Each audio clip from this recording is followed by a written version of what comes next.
Swimming पूल केलाय, त्याच्यात भुजबळ कुटुंब होतं, ते यांचे खाल्लेले पैसे आहेत. आज तगायात 1 रुपया मिळाला नाही. मी हे सगळे ज्यांची जी कहाणी आहे ही मी सगळ्या मीडियाला पाठवली होती, झाडून सगळ्या एडिटर्सना. त्यांनी कोणीही 1.5 वर्षापूर्वी पाठवली, काही केलं नाही.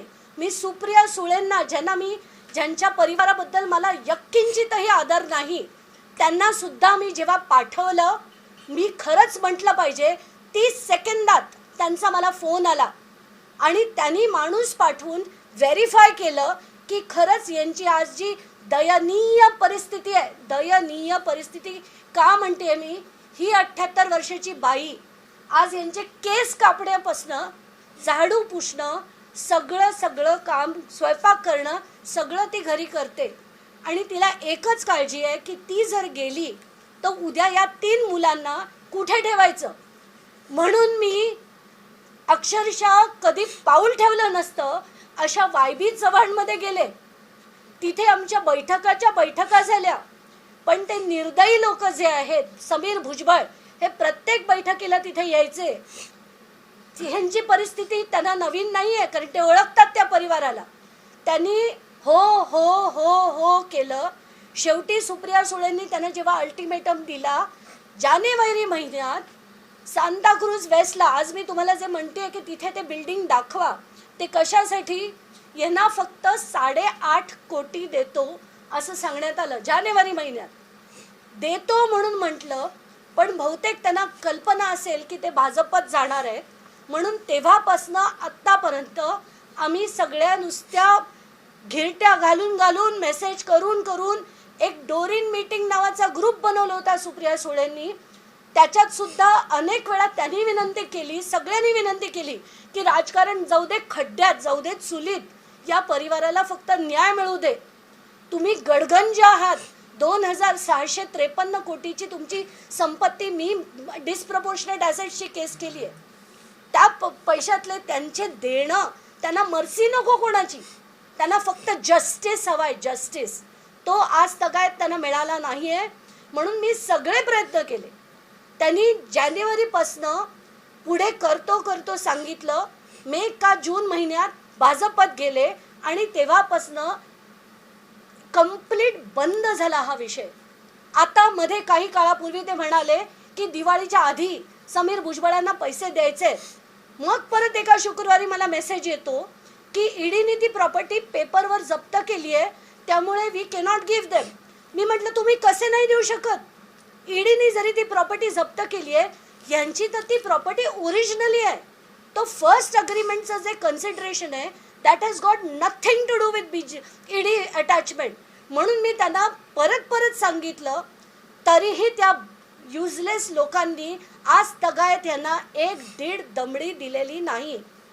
मला दुसरं कळत नव्हतं काय करावं, म्हणून मी 6 तारखेला फडणवीसांना मेसेज पाठवला की ह्यांचं मला तुमची भेट हवी आहे आणि यांना घेऊन मला जायचं आहे. म्हणून 7 तारखेला ह्यांना घेऊन मी त्यांच्या घरी पोचले. त्यांचा जो दुसरा बंगला आहे मेघदूत बंगल्यावर पोचलो. त्यांची भेट घडवली, त्यांना दाखवलं की यांची दयनीय परिस्थिती आहे. या बाईला वाटतंय की जर माझं काही बरं वाईट झालं तर या मुलांचं काय होणार, त्यांना कुठे ठेवणार आणि कोण काळजी घेणार? बहुतेक भुजबळांच्या कुटुंबाला वाटत असेल, ते वाट बघत असतील की ही गेली की ही 3 मुलं तर कधी लढू शकणार नाही आहेत. त्याचीच वाट बहुतेक ते बघत असावे. म्हणून आज मला शेवटी ही का घ्यायला लागली? काल जेव्हा मी त्यांचं भाषण ऐकलं आणि त्याच्यात ते म्हणाले की आम्ही कोणाचं खाते, आम्ही कष्टाच्या पैशाने खातो. कष्टाचे पैसे जे आहेत भुजबळांचे, लाज वाटते मला म्हणायला की अशांच्या ओरबाडून घेतलेले ते पैसे आहेत. आज पण मला फडणवीसांना, एकनाथ शिंदेना, अजित पवारांना विनंती आहे माझी, मला राजकारण करायचं नाही. मी ते केव्हाच सोडून दिलंय. मला कालपासनं मी जेव्हा ट्विट केलं तेव्हापासनं अनेक जणांनी ट्रोल केलं की तुम्ही सुपारी घेतलीत का? तसले धंदे आम्ही करत नाही. आम्ही लढतो ते इथून लढतो आणि लोकांसाठी लढतो. मला जर प्रेस कॉन्फरन्स घ्यायची असती तर मी 1.5 वर्षापूर्वी घेतली असती. पण आम्ही सगळे चॅनल्स केले, सगळे. त्यांच्या अक्षरशः ज्या लोकांना मी कधीही उभं केलं नसतं अशा लोकांच्या घरी जाऊन, त्यांच्या वायबी चव्हाणमध्ये जाऊन सुद्धा मी विनंती केली की यांना त्यांचे पैसे मिळावे. तर आज मी या तिन्ही मुख्यमंत्री आणि 2 उपमुख्यमंत्र्यांना माझं आव्हान आहे की येत्या 48 तासात तुम्ही आमच्याकडनं सगळे पेपर बघा, सगळे पेपर त्या यांच्या नावावर आहेत की नाही, त्यांनी केलेली अग्रीमेंट तपासा, आणि जे मी म्हणते ते तंतोतंत खरं असेल तर 48 तासात जर तुम्ही भुजबळांनी यांचे पैसे दिलेत तर मी स्वतः जाऊन त्यांचे आभार मानेन, मी स्वतः जाऊन भुजबळांचे आभार मानेन. पण जर त्यांनी केलं नाही तर तुम्हाला जी ताकद लावायची आहे लावा. मी आणि हा परिवार सोमवारी सकाळी 9 ते संध्याकाळी 6 आम्ही त्यांच्या घराच्या बाहेर जाऊन कुठलंही आंदोलन करणार नाही, कुठलीही बोंबाबोंब करणार नाही. आम्हाला तमाशे करायचे नाही आहेत, आम्हाला फक्त या लोकांना न्याय मिळवून द्यायचा आहे. आणि खरंच हृदय नावाची चीज जर तुमच्यात आज असेल, भुजबळांच्यात जर असेल, तर तातडीने येत्या 48 तासात यांच्या खात्यात त्यांचे पैसे जमा झाले पाहिजेत. नाहीतर मला जे करायचंय, जे मी म्हटलं, सोमवारपासून 9 ते 6 मी त्या बिल्डिंगच्या बाहेर चुपचापपणे जाऊन आम्ही सगळे 5 जण बसणार आहोत. आणि परत मी सांगते, कष्टाचे पैसे जर अंगेना, पण माझं आव्हान आहे की आज जे तुम्हाला म्हणालेत ना तुम्ही सासरचं खाता, अरे ते खातात का नाही खात मला माहीत नाही, त्या आंदोलनात मला पडायचं नाही, राजकारणात मला पडायचं नाही, मला फक्त न्याय हवा ह्यांचा. आणि काल फक्त ते जे म्हणाले ना, त्यांनी जी डोक्यात तिडक गेली होती, म्हणून मी आज ही प्रेस कॉन्फरन्स घेतली आहे, माझ्या घरी घेतली आहे. मला तिथे नेऊन मीडियाला फक्त ते बिल्डिंग दाखवायचं होतं की छोटा बंगला कसा होता आणि आता ते बिल्डिंग आलेलं ते कसं आहे, एवढंच मला म्हणायचं आहे. कोणाचे काही प्रश्न असतील तर प्लीज विचारू शकता. पोलिसांनी आमच्यावर काय केलं ते सांगा. मला अजून एक गोष्ट आता त्यांनी जी सांगितली, आज सकाळी जेव्हा मी तिथे पोहोचले, पूर्णच्या पूर्ण लेनमध्ये सगळा पोलीस फोर्स लावलेला होता. अरे कोणाला वाचवताय तुम्ही? भुजबळांना. कशासाठी? म्हणजे जो माणूस जेलमध्ये जाऊन आलाय, जो या लोकांचे खातो, अशांना तुम्ही वाचवता. आणि आमच्यासारखी लोक जे तळमळीने यांच्यासाठी लढतात त्यांना तुम्ही गाडीच्या बाहेर येऊ देत नाहीत. आणि गेले आता सांताक्रूज पोलीस स्टेशनच्या हद्दीत तो बंगला येतो, पण मला नेलं कुठे? जुहू पोलीस स्टेशनला. आणि तिथे जाऊन सुद्धा एवढे तमाशे झाले की म्हणजे पोलिसनी मला आत एकटं म्हणाले तुम्ही वर या, नाही तर तुम्हाला खेचून घेऊन जाण्यात येईल. माझी सहकारी माझ्याबरोबर होती, तिच्या हाताला ओढून तिला पोलिसांनी नेलं. काय करतायत गृहमंत्री? हेच गृहमंत्री पूर्वीच्या काळी त्याच भुजबळांविरुद्ध लढत होते. त्यांनी PIL फाईल केली होती, किरीट सोमय्यांनी आणि भाजपनी. त्यांनाच आज घेऊन तुम्ही त्यांना फूस देताय. कशासाठी? आणि तुमचंच गृह मंत्रालय आज वापरून माझ्यासारखे लोक जे लढतायत यांच्यासाठी त्यांना तुम्ही त्रास देताय. बास करा आता, हे बास करा. आणि खरंच लोकांचे प्रश्न, कारण आज आपण मीडियात बघतोय याचा टोला, त्याचं प्रत्युत्तर, सगळा नुसता गटारगंगा करून टाकली आहे राजकारणाची. बास करा आता हे सगळं. लोकांचे जे मूलभूत प्रश्न आहेत त्यांच्यावर तुम्ही बोला आणि त्याच्यावर तुम्ही काम करा. परत एकदा सांगते, मला 48 तासात या लोकांना त्यांचं देणं मिळाल्याशी, कारण मला कोणाशीही काहीही घेणं देणं नाही, कुठल्याही राजकारणाशी नाही, कुठल्याही आंदोलनांशी नाही. मला फक्त या लोकांना न्याय मिळवून द्यायचा आहे आणि तो मिळवून द्यावा अशी कळकळीची विनंती मी मुख्यमंत्री आणि दोन उपमुख्यमंत्री आहेत त्यांना करते. धन्यवाद.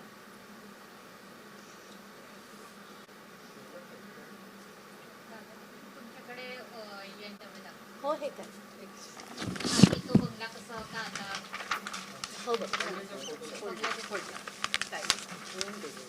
हाँ फोन में ज़्यादा है. हा ते बिल्डिंग आहे, हे बघा. हा जो तुम्ही बघत असाल बाजूला, असा एक छोटासा 1 मजली बंगला होता तिथे या लोकांचा, आणि त्याला तोडून आता हे बिल्डिंग बांधण्यात आलंय. याच्या 9व्या मजल्यावर स्विमिंग पूल बनवलाय त्यांनी, आणि ते बनवायला त्यांच्याकडे पैसे आहेत आणि यांना द्यायला आज त्यांच्याकडे पैसे नाही आहेत. जानेवारी महिन्यात त्यांनी फायनल केलं होतं. खरं तर तुम्हाला माहिती आहे सगळ्यांना की सांताक्रूज वेस्टमध्ये 2 बेडरूमचं घर पण 8.5 कोटीत नाही मिळत, पण तरी त्यांनी अग्री केलं, कारण जेवढे मिळतात तेवढे पदरात पाडून घ्या. आणि एवढं करून सुद्धा जर आज तगायत, आता आपण नोव्हेंबरमध्ये आहोत, आज तगायत त्यांना 1.5 दमडी मिळालेली नाही.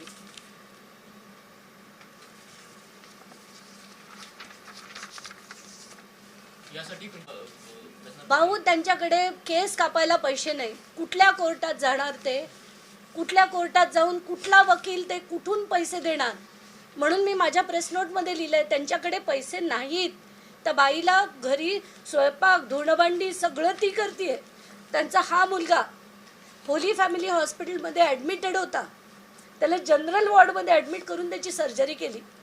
तिच्याकडे पैसे नव्हते म्हणून मी जाऊन पैसे देऊन आले तिला. हे मागच्या वर्षी, right, last year we did that.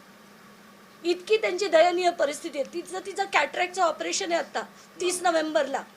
हे करणार काय आणि खाणार काय, कोणीच काही करू शकत नाही. हे जे नोकरी करायचे, हा नोकरी करायचा, याला 1,000 रुपये महिना मिळायचा, आणि ती माणसं त्याच्याकडनं काय करून घ्यायची, तर सामानाची हमाली करून घ्यायची. इतकं असताना आणि यांचं सगळं असताना आज त्यांच्यावर ही परिस्थिती यावी, अशी परिस्थिती यावी. म्हणजे काय पाप आहे त्यांचं. आज त्यांनी भरोसा केला आणि अग्रीमेंट करून कोणाला दिला, आलतू फालतू बिल्डरला नाही दिलं, रहेजाला दिलं.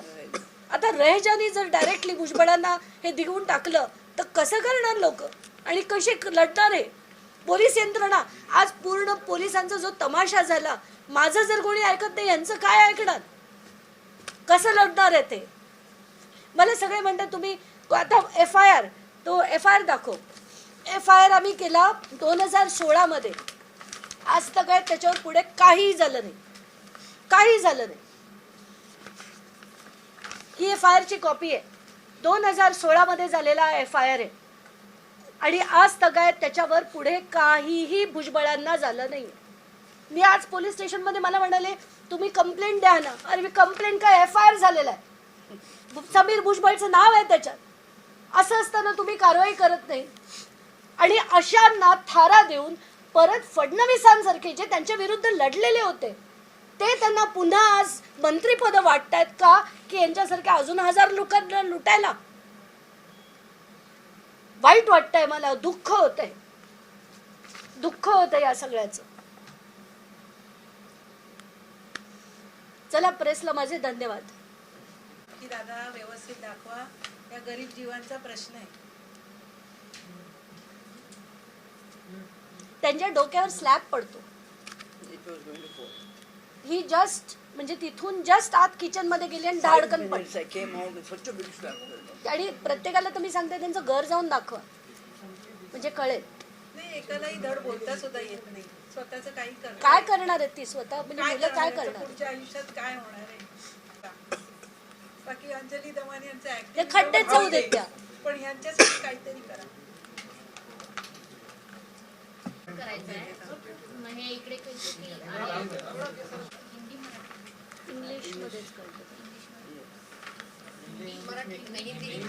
हिंदी इंग्लिश मिक्स कर दीजिए. मैं हिंदी में सवाल आपका जो घर था कौन से साल में ये रिडेवलपमेंट किया गया और क्या हुआ एग्जैक्टली सामने बताकर, सामने देखकर क्या हो गया. नहीं, यहाँ रिडेवलपमेंट के लिए दिया था. What happened exactly, just tell the story, whole story. या बताइए कि कौन से साल में आपने रिडेवलपमेंट किया. Who you gave it to, who gave it to whom, how many times you met Samir Bhujbal. अभी कितने साल हो चुके कि आपको बाहर रहना पड़ा है और फिलहाल आपकी जिंदगी कैसी चल रही है. Okay. Hi, I'm Doreen Fernandez, and we had wanted to develop our property because it was a small bungalow and we had to, have a number of flats for the family members.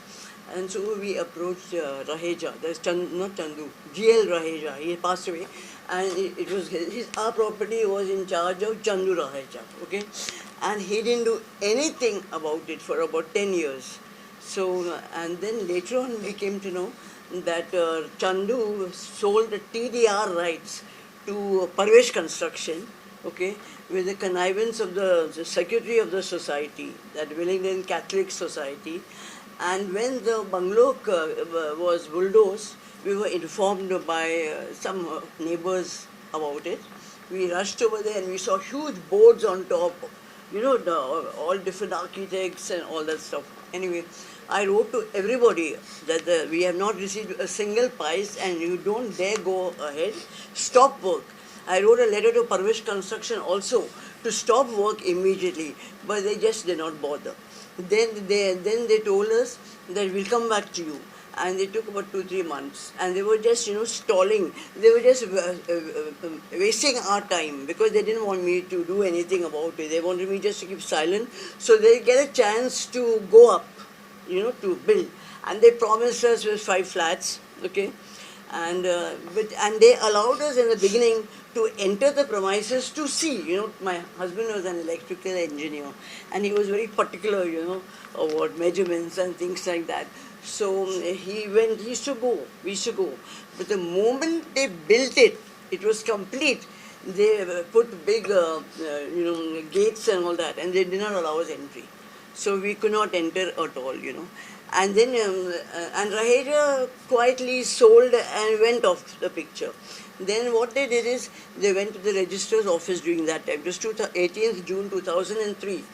And they registered the document, a transfer document, in which we were not involved.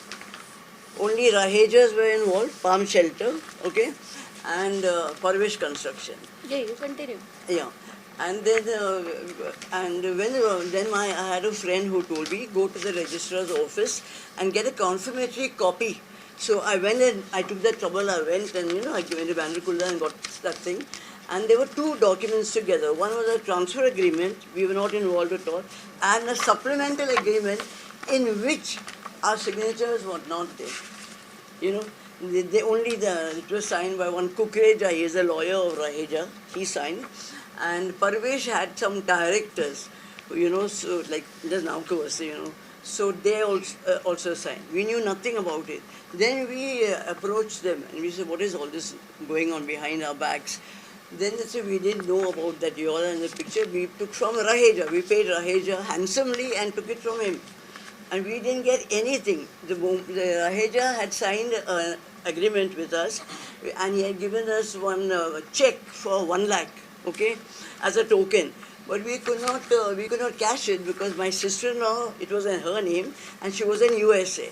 And she was very old, she was very finicky and all that. So it just stayed that way. But these people, behind our back, they did all these things. Yeah. हे ते agreement आहे ज्याच्यात क्लॉडच्या आणि डोरीनच्या कुठलीही सही नसताना फक्त छगन भुजबळ तेव्हा डेप्युटी सीएम होते म्हणून हे डॉक्युमेंट रजिस्टर करण्यात आलं. कसं रजिस्टर करण्यात आलं असं डॉक्युमेंट जिथे सेलरच्या सह्याच नाही आहेत असं डॉक्युमेंट रजिस्टर करून आज ती प्रॉपर्टी त्यांनी बळकावलेली आहे. हे जे ती म्हणतीये मुद्दाम, आणि हा मुद्दा माझ्याकडनं सुटला पण हा खरंच खूप महत्त्वाचा मुद्दा आहे. हे ते डॉक्युमेंट आहे, ब्लँक, कुठल्याही प्रकारची सही नाहीये त्याच्यावर. And then they wanted us not to put a stay order. So they just banawed me, excuse the language. And they had a contractor who built a place called Raju Kanchwala. He was from Chembur.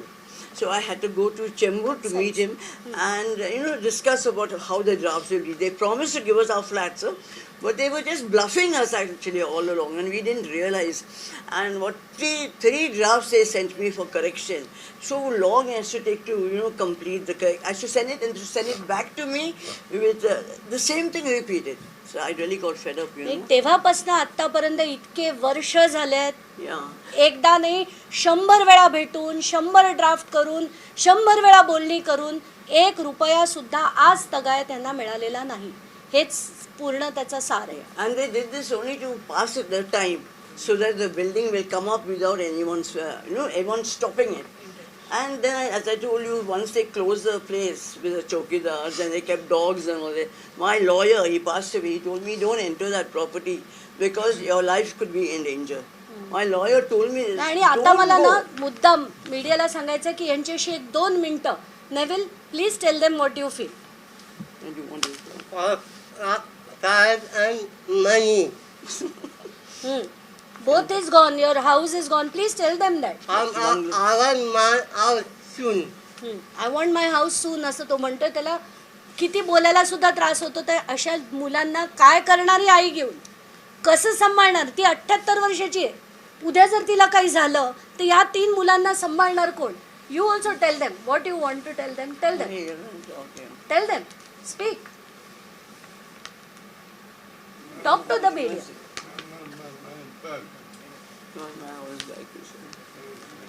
They never gave us any compensation. They destroyed our bungalow, and and we couldn't do anything. How dare they come enter and just come for free? Okay. Even Thank you Rahej. so much. Thank you everybody. And now we are, of course, I mean, it's not going forward.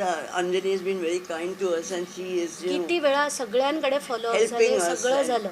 showing us सगळं. how to move about and what. आणि To do. तिच्याकडे नाहीये पैसा Yeah. कोर्टात And जाण्यासाठी there's no point लढण्यासाठी. in, I cannot afford to, hire a lawyer and all that stuff. And then the case went to Delhi. आता Because main काय झालंय प्रॉब्लेम. ईडीची जे मॅटर आहे ते ट्रायब्युनल मध्ये गेले दिल्लीला. कुठून जाणार Delhi. PMLA, I had to file, after High Court, I had to file in Delhi, PMLA office.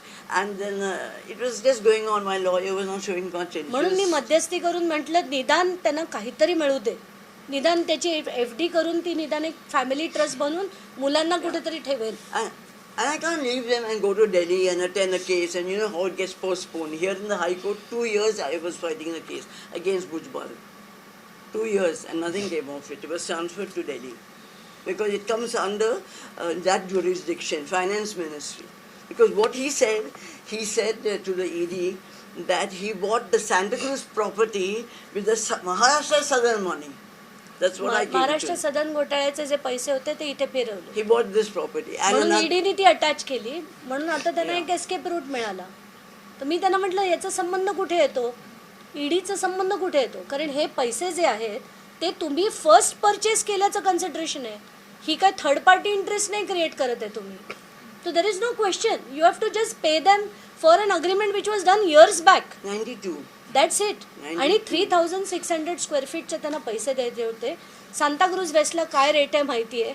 तरी सुद्धा ती बाई जर 8.5 कोटी ठरले आणि सुप्रिया सुळेंनी ठरवले आणि ते सुद्धा द्यायला तयार झाले होते. मी याचे कधी ट्विट नाही केल्या, कधी शोषा नाही केला, कधी बाहेर कोणाला सांगितलं पण नाही. का. कारण त्या बस कुटुंबाला तेवढे मिळू दे. पण हे जेव्हा असं बोलतात तेव्हा मग संताप होतो. देश विदेशातील प्रत्येक घडामोडींचे लाईव्ह अपडेट मिळवण्यासाठी आता साम टीव्हीच्या सर्व सोशल मीडिया प्लॅटफॉर्मला लाईक, फॉलो आणि सबस्क्राईब करा. तसंच सर्व नोटिफिकेशनसाठी बेल आयकॉन प्रेस करायला विसरू नका.